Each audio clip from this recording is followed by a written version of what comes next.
Hello beautiful people, welcome back to my channel. It is your girl Angel and Light, and I am so happy to have you guys here with me yet again for another video and just, hanging out, spending some time talking some good old YouTube talk. If you saw the title up above, if you saw the title up above, you already know what we're talking about today. I'm going to be sharing with you guys 5 tips that really help me become more consistent with my YouTube channel, as well as some of the equipment that I use to film. If this is something that you're interested in, continue watching and don't forget to like, comment, and subscribe because you already know it helps me out tremendously. So without further ado, let's get into the video. Now that intro really did sound like a YouTube intro, I must say. So if I must say so myself, the first tip I want to share with you guys, and I'm actually going to take these glasses off because they are prescription. I just like the look, and I'm not gonna lie, I have my contacts in. They're prescription. They're my prescription, but I have contacts on, so that's why I'm taking them off. Only want to be cute for like a hot second. If you are interested in knowing where I got those glasses from, I'm pretty sure I'm gonna link the video right here so you can figure it out, or maybe right here, depending on where the cards are on the screen. But anyways, the first tip I want to share with you guys is be authentic. Don't try to be anybody else but you. I remember when I first started YouTube back in 2010, y'all, I was not being true to who I was. And then when I started to try to pick it back up in 2011, it was like a hot mess. Like, I was fresh out of high school. I went by a different name. I went by Kat Bahador because I was sewing. I was a fashion designer. I would do fashion shows for colleges around my area, whether it was in New England, like that area. I was all over the place. Let's just say that. But every time I went in front of the camera, I was not who I was called to be. One, I was going by a different alias. This may or may not be the case for some of you guys. Some of you guys prefer to go by an alias, which is totally fine. That's your jazz. That's your jazz. For me, that was what I was doing back in the day. But with this alias name, I also had like this persona. I didn't record videos with my normal voice, and it was a hot mess. If you guys want me to take those videos off of private so you can see what I'm talking about, I will do it if you guys comment below with this emoji. I am not ashamed of where I come from or what I've been through or what I've done, because it is a part of who I am. It is a part of my story. And that's why I'm able to share with you guys this first tip about being authentic, because when you're not authentic, people can tell. They can literally feel it, read it, see it from a mile away. And so if you're not being your true self, you're always going to have to try to keep that act up. And that is exhausting. I don't know about you, but I do not have time to be trying to impress somebody by being something I'm not. And so my first tip for anyone that wants to start a good, successful YouTube channel is to be authentic. You start how you want to finish. So if you want to be the best in, whatever it is, just be you in that area. So that's my first tip. Tip number 2, create a dump list. A dump list is pretty much a list of all of the video ideas you have in mind. I mean, from whatever it is, whether it's hair videos, makeup videos, skincare videos, beauty videos, tech videos, gaming videos, you name it, whatever it is. And if it comes to your mind, write it down on a dump list. The reason why it's so important to do something like this when you start your YouTube channel is because it gives you ideas off the bat. It kind of gives you a brainstorm type of roadmap, I would say. Literally, you allow your mind to just rattle off the things that you're interested in. Yes, you may not record all of the videos that you write on this list, but at least you write it down so it's out of your head and onto paper. So when you want to go and refer back to this list, you know where you can find all of those brilliant ideas that you have throughout your days. And so the one thing I love about a dump list is after you finish like dumping everything that's on your mind, you can go back to it and start sectioning things off. In my office, I have this giant piece of paper that has columns of videos and video topics that I want to do. And so I have a column that says love and relationship, girl talk, wellness, skincare, beauty, and so on, because these are the things that I like to talk about and I like to share. I even have one about tech, but that's a story for another time. I'm not a huge techie, but I do love me some tech. But that's one of my really, really good and great tips. I don't feel like a lot of YouTubers share this tip, but hey, that's why you guys got me. Number 2, create your dump list, put everything on there. I mean, even the strangest videos that you can think of, because who knows, it might not be for you, but it could be for a friend of yours. And that's another amazing thing, because when you share ideas with others, you can grow more in your craft, in the industry, in the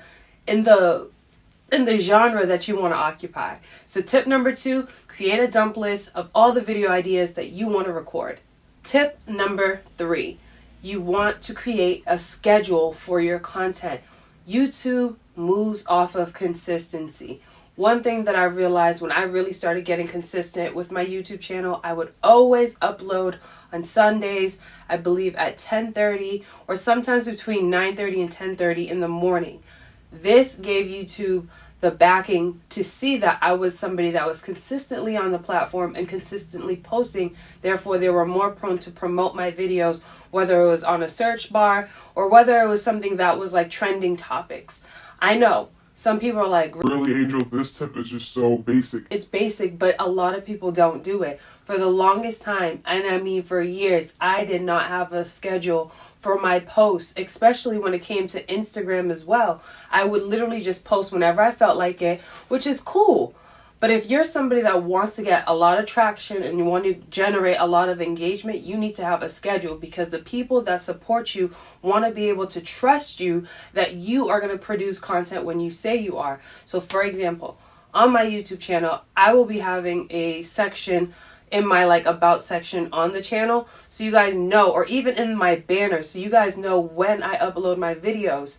One thing that really helps me is engaging with my audience. So I ask my friends on YouTube, hey guys, when do you want to see me post? How often do you want to see me post? What times do you guys like to watch YouTube videos the most? And other things like that, because I want to make sure that when I post, it's at a time that they will love to watch. I mean, I get YouTube, you could jump on whenever you want, but it's different when you know what times your followers and your friends and the family that you create on YouTube go online.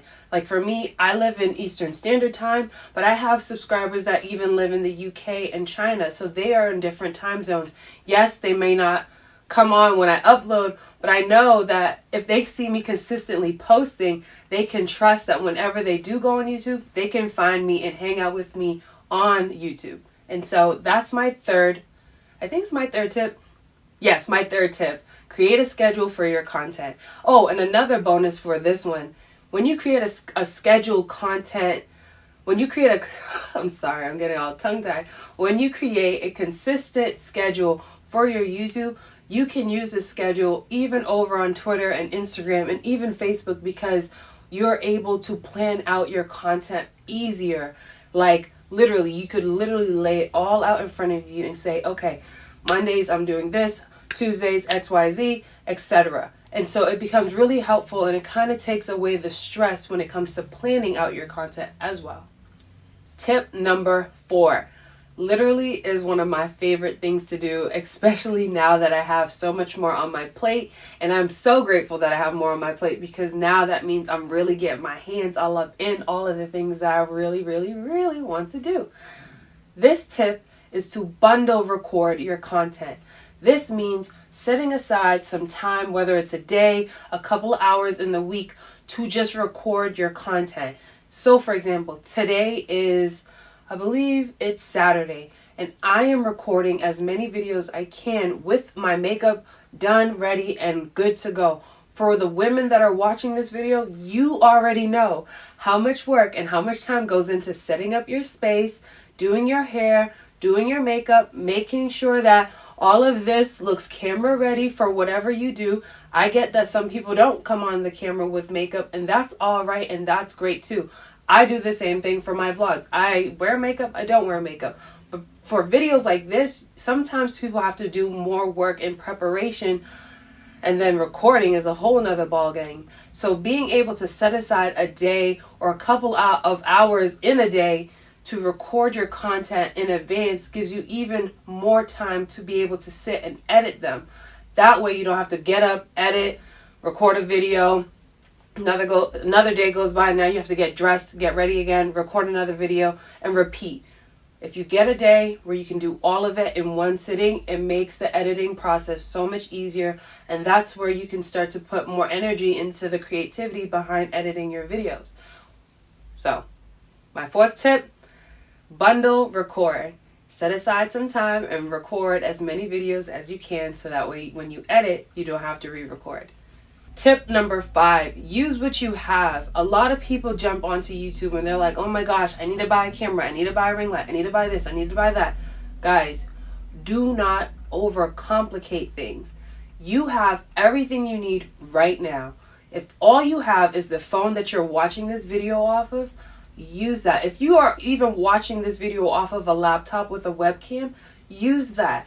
The more that you stop getting in the mindset of you need this, you need that, you need this, you need that, you will start to see that all you have to do is just start. If I would always think that I needed something in order to start my YouTube channel, I probably wouldn't have started when I did. I mean, this even goes to clothes. Like, some people are like, oh my God, I want to do a fashion YouTube. Okay, you might not have a ton of clothes, but use what you have. Show people how you can use a smaller wardrobe and switch up the looks. That's a cool idea. There's a lot of people that are trying to save money, and so they're not trying to spend a lot of money on clothes. So you can show them how to take a smaller wardrobe, make it look great, zhuzh it up, switch it out, and do all that good stuff. The point is, use what you have. If you have a phone, use that. Go in front of natural lighting or set up a lamp and sit in front of the lamp and record. But my main thing with this, when you use what you have to remember to be the best that you can be with this. Do not get sloppy and do not get lazy. I know you see the content that YouTube has out there. Yes, it's a lot of competitors. But I'm telling you, when you have when you're great inside, and you're being who you are, the people will come to you and they will support you because they'll start to feel your heart through the beautiful videos you create, whether it's about gaming or tech or reactions or whatever it may be. As long as you use what you have and you get started and you do it, I promise you, you will be successful, especially if you're consistent. So tip number 5, use what you have. This is a bonus tip I wanted to add for you guys.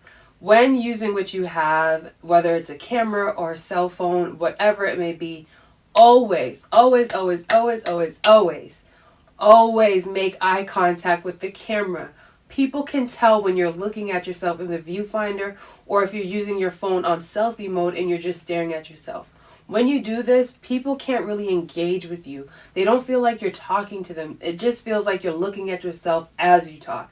And that right there doesn't really make people feel like they want to watch your content. I know for me, whenever I see a video and someone's just looking at themselves in the viewfinder, I'm like, okay, I'm over it, because I don't think you're really here to speak to me. You're just here to look at yourself.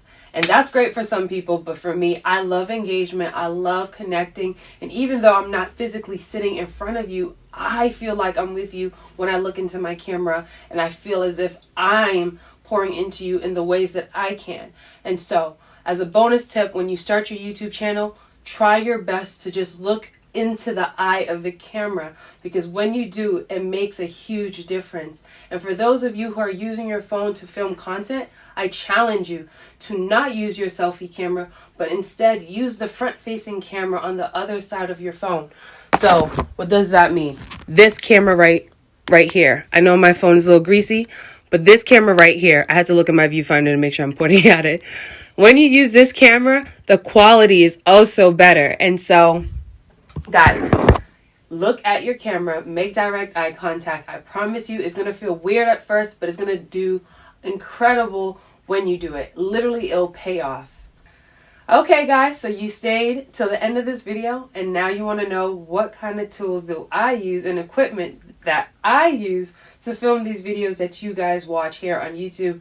Currently, I use a Canon 90D for my camera and a Sigma 18 to 35 millimeter with the f-stop at 1.8 I believe it's the art lens. Everything is linked below. If you click these links, it helps me out tremendously because as I told you guys before in my New Year's Should We Tell Them video, I am an entrepreneur. I work for myself. Therefore, the only way I get fed is if I sell products on my website, if you guys book my services, or if I get continuous plays on YouTube or even sponsored videos. In this case, I have an Amazon affiliate link, and I would really appreciate if you guys do choose to purchase these items I'm recommending, that you use my link in the description box. It will really, really help me out. It doesn't cost you anything. It just shows Amazon that I am doing my part as an influencer and as someone that likes to share what I use, that I am using their tools as far as affiliation. So going back, my camera and the lens is linked below. For lighting, I use 2 soft boxes and 1 ring light. And so the way I have them set up is two of the boxes are beside me. Like I literally could touch them. You hear that? I can touch them. And then a ring light that I can't touch. I can't even touch my camera. Even when I stretch out like this, I cannot touch my camera. Excuse me. My camera is zoomed all the way in. So that way I am the focus and then my background kind of has this blurriness. If I step closer to my camera, you'll get more of that blur effect behind me and I'll be more defined and all of that HDness. Oh yeah, along with what's on my lens, I have a Pro Master filter that I bought from my local camera shop. I feel like the reason why I bought this is so I can make sure my lens is protected a little bit more. It literally is just a lens cap. I paid, as you can see, $44.45 for it. Would I recommend it? Yes, I would definitely recommend it because it does make a huge difference with, I think, my videos because I have that extra layer of protection. It's just like another thin glass in front of the camera lens. I am also using an Amazon basic tripod that I've had for years. I mean, it's old faithful, okay? That is also linked below. Everything that I'm talking about will be linked in the description below. And so I hope you guys enjoyed this quick video of my 5 tips that I would recommend to you guys, as well as some of the equipment that I use to film. If you guys want to know why I use these items in my videos, why I use 2 softbox lights, why I use a ring light, why I chose the camera and the lens that I chose, let me know. I'll go more in depth for you guys. I love you guys so much. Thank you for hanging out with me. Do not forget to like, comment, and subscribe. I will be doing a giveaway one day, someday, really soon, aka, on my channel. So if you click the bell, you will be privy to that before people, come and swarm it. And so I love you guys. I cannot wait to hang out with you guys again. That's all I have for you guys. Remember, the 5 tips were: be authentic, create a schedule, make a dump list, bundle your recording, and use what you have, and most importantly, make eye contact with the camera when you record. I love you guys. Don't ever let them dim your light. You are blessed. You are beautiful. You are brilliant. God loves you so much. I cannot wait until the next time I hang out with you guys. Peace.